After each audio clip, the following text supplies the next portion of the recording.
Hello everyone, NCERT exercise 8.1 के question number 5 तक हम प्रीवियस वीडियो में कंप्लीट कर चुके हैं। तो आज हम करने जा रहे हैं आगे के क्वेश्चंस। तो देखिए अगला क्वेश्चन क्या है। अगला क्वेश्चन है क्वेश्चन नंबर 6। क्वेश्चन नंबर 6 में गिवन है if angle A and angle B are acute angles such that cos A is equal to cos B, then show that angle A is equal to angle B।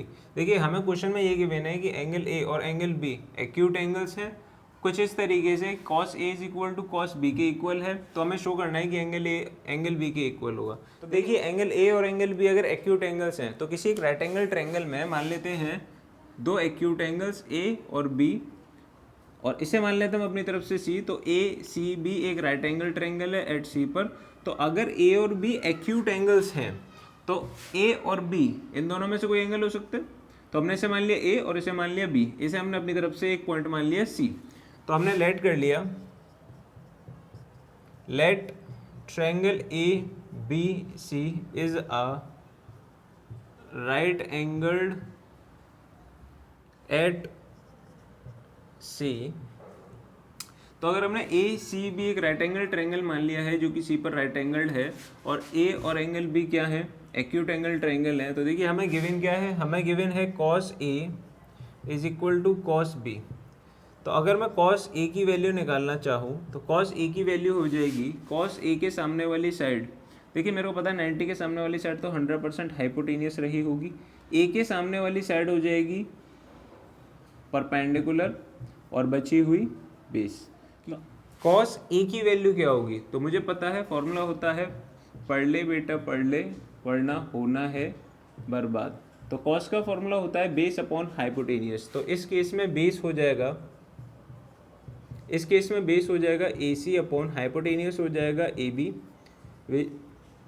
इसे मान लेते हैं हम equation number first और इसे मान लेते हैं इक्वेशन नंबर सेकंड। यहीं अगर मैं बात करूं cos B की तो cos B आ जाएगा, B एंगल यहाँ है तो इसके सामने वाली साइड अभी क्या होगी, परपेंडिकुलर। ये हाइपोटेनियस फिक्स है, बची हुई साइड क्या हो जाएगी, बेस। तो इस केस में cos का फॉर्मूला मुझे अगेन पता है बेस अपॉन हाइपोटेनियस। इस केस में बेस हो जाएगा BC अपॉन AB। इसे मान लेते हैं इक्वेशन नंबर थर्ड। तो by equation first second and third मैं ये कह सकता हूँ cos A की वैल्यू ये है, cos B की वैल्यू ये है। तो मैं cos A की वैल्यू यहाँ पुट कर देता हूँ और cos B की वैल्यू यहाँ पुट कर देता हूँ। तो by equation first second and third we get, अगर cos A cos B के इक्वल है तो मैं कह सकता हूँ cos A cos B के इक्वल होगा, यानी कि ये AC अपॉन AB भी किसके इक्वल होगा, BC बाय AB के। यहाँ से AB से कैंसिल आउट हो जाएगा और मेरे पास आ जाएगा AC is equal to BC। AC is equal to BC अगर मैं इस ट्रायंगल में बात करूँ तो AC is equal to BC अगर हो रहा है, AC is equal to BC, तो एक ऐसा राइट एंगल ट्रायंगल जिसकी दो साइड्स इक्वल हैं तो मैं कह सकता हूँ कि एक आइसोस्केल ट्रायंगल है। और आइसोस्केल ट्रायंगल की प्रॉपर्टी कहती है अगर दो साइड इक्वल है तो इनके अपोजिट एंगल्स को भी क्या होना पड़ेगा, इक्वल। तो इसकी हेल्प से मैं कह सकता हूँ angle A is equal to angle B, और यही हमें प्रूफ करना था। तो ये हो गया प्रूफ। आई होप ये क्वेश्चन आपको समझ में आया हो। बढ़ते हैं अगले क्वेश्चन की तरफ। तो चलिए नेक्स्ट क्वेश्चन देखते हैं। क्वेश्चन नंबर 7 में गिवन है if cot theta is equal to 7/8 then evaluate 1 plus sine theta 1 minus sine theta whole upon 1 plus cos theta 1 minus cos theta and second part is cot square theta. देखिए हमें question में कह रहा है एक trigonometric ratio की value given है that is cot theta की वैल्यू 7/8। नाउ हमसे कह रहा है कि भाई वैल्यू हमें फाइंड करनी है दो क्वेश्चंस की, तो इसे देखते हैं कैसे फाइंड करेंगे। अगर हमें cot थीटा गिवन है दैट इज 7/8 तो cot थीटा की हेल्प से एक तरीका तो ये है कि मैं sin थीटा की वैल्यू निकाल लूँ और cos थीटा की वैल्यू निकाल लूँ और यहाँ पुट कर दूँ, देन आंसर आ जाए। इसके अलावा अगर मैं इसे थोड़ा सिंप्लीफाई करना चाहूँ तो ये हो जाएगा 1 plus sine theta 1 minus sine theta whole upon 1 plus cos theta one minus cos theta. देखिए मुझे पता है one plus sine theta one minus sine theta, यानी A plus B A minus B. अगर मल्टीप्लीकेशन में तो एक फॉर्मूला होता है that is A square minus B square, तो इसे लिखा जा सकता है ए स्क्वायर यानी वन का स्क्वायर माइनस बी स्क्वायर यानी साइन थीटा का स्क्वायर। सिमिलरली यहाँ पर भी एक फॉर्मूला बनेगा a plus b into a minus b, that is a plus B A minus b. तो मैं क्या दूंगा, ए इस केस में हो जाएगा वन और बी हो जाएगा कॉस, तो इसे लिखा जा सकता है A square minus B square. इसे अगर मैं सिंप्लीफाई करना चाहूँ तो ये हो जाएगा, देखिए one minus sine square theta होता है कॉस स्क्वायर थीटा और one minus cos square theta होता है साइन स्क्वायर थीटा। तो मैं one minus sine square theta की जगह लिख सकता हूँ कॉस स्क्वायर थीटा अपॉन, और one minus cos square theta की जगह लिखा जा सकता है साइन स्क्वायर थीटा, और इसको लिखा जा सकता है cos theta upon sine theta का होल स्क्वायर। और इससे पहले लेक्चर में हमने पढ़ रखा है कि cos theta upon sine theta क्या होता है, कॉट थीटा।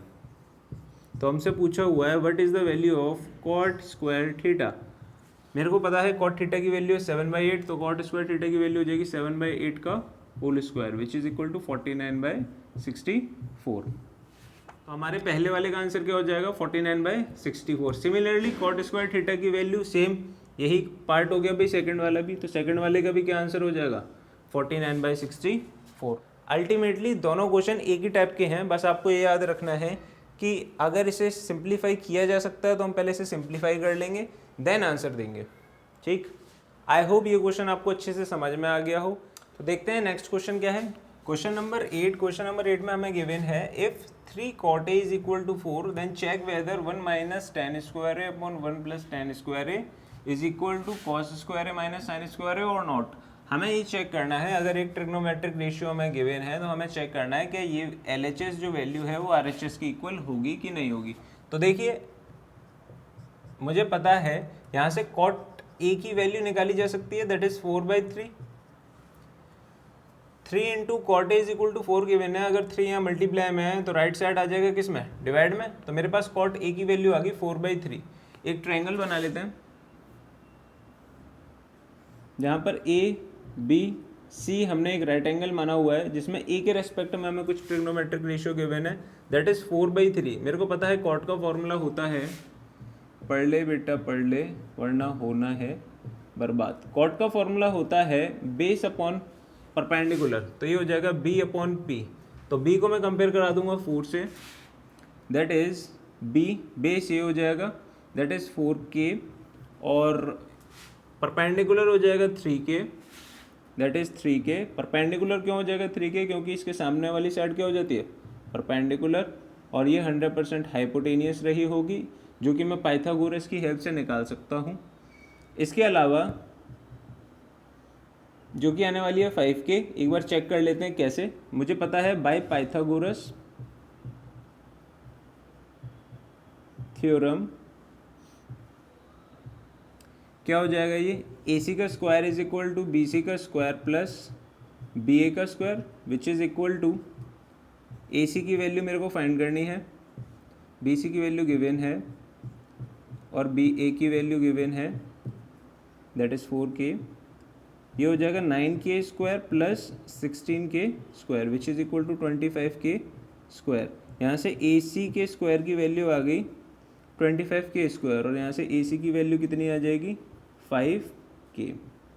जैसे ही मेरे पास AC आ जाएगा, मैंने वैल्यू निकाल ली, AC यानी हाइपोटेनियस आ गया 5k। नाउ मेरे से वैल्यू पूछी जा रही है क्या LHS RHS की इक्वल होगा कि नहीं होगा। देखिए इसमें मेरे को जो टूल ज़रूरत पड़ने वाली है, जिन टूल की ज़रूरत पड़ने वाली वो है tan, cos और साइन। तो हम एक काम करते हैं, पहले इन ट्रिग्नोमेट्रिक रेशियोज़ की वैल्यू निकाल लेते हैं। अगर मैं बात करूं tan की तो tan a हो जाएगा tan a is equal to p upon B that is cot का रिवर्स, कॉट का रेसिप्रोकल दैट इज अगर ये 4/3 है तो ये कितना हो जाएगा 3/4। अगर मैं बात करूं cos की तो cos a होता है b upon h that is 4/5। Similarly अगर बात करी जाए साइन की तो साइन होता है p upon h which is equal to 3k upon 5k that is 3/5। मेरे पास ये सारी वैल्यूज आ चुकी हैं। अब चेक कर लेते हैं कि LHS RHS की इक्वल है कि नहीं।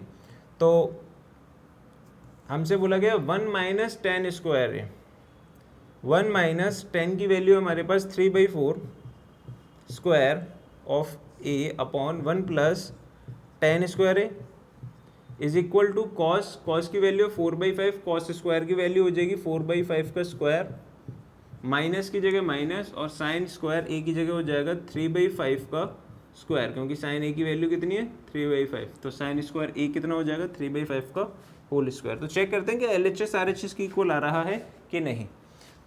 इसे अगर सॉल्व करा जाए तो ये हो जाएगा 1 minus 9/16 which is equal to होना चाहिए 16/25 माइनस 9/25।